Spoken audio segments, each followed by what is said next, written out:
গৌতম বুদ্ধ বলছেন, তুমি যদি তোমার পরিবারের কল্যাণ চাও, নিজের শান্তি চাও, সমাজের শান্তি চাও, মনকে যদি না ধরতে পারো, মনকে যদি কন্ট্রোল না করতে পারো, তাহলে এগুলো কোনোটাই সম্ভব না। গীতায় বলছে, মনের স্বভাবই চঞ্চলতা, কিন্তু ধ্যান এবং বৈরাগ্য দিয়ে তাকে ধরা যায়। রাস্তা আছে, অসম্ভব না।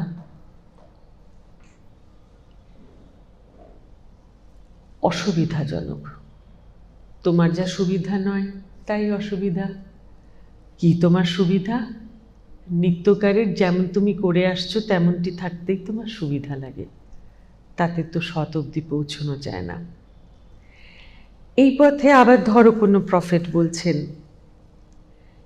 কে কত বড় রেসলার, কে কত বড় কুস্তিগির, কে কত বড় যোদ্ধা, তাতে সে কত বড় শক্তিমান তা প্রমাণিত হয় না। তার মন তার কতটা কন্ট্রোলে, সেটাতে প্রমাণিত হয় সে কতটা শক্তিমান। তাই কুরুক্ষেত্রের যুদ্ধে রথ চালান ঈশ্বর।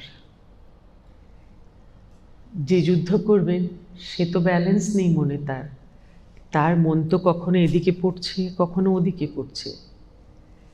তার তো সমচিত্ত সমভাবনা এবং আজ এই মুহূর্তে আমার রাজা হিসেবে যা ধর্ম তা পালন করার মতো স্টেবল মাইন্ড নেই। তাই যে গুরু, যে ঈশ্বর অবস্থার, তারই মন অমন স্টেবল, সেই রথ ধরছেন, চালাচ্ছেন, আর যেমন যেমন বলছেন তীর নিক্ষেপ করতে, যেমন যেমন যেদিকে নিয়ে যাচ্ছেন সেটা সম্পূর্ণভাবে তারই মঙ্গলের জন্য। এটা আমরা গল্পে দেখি। তাই এমন একজন যার মন সুখে দুঃখে সমচিত্ত, বলতে তো ৩-৪টি শব্দ, সে কি এমনি হয়? সেই কুম্হারের মটকা গড়ার মতো, আগে মাটি ছানবে, তার থেকে কাঁটা বের করবে, তারপরে গড়বে।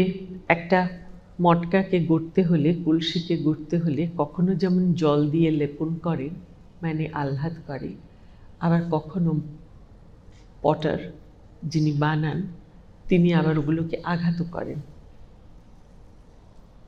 এরপরে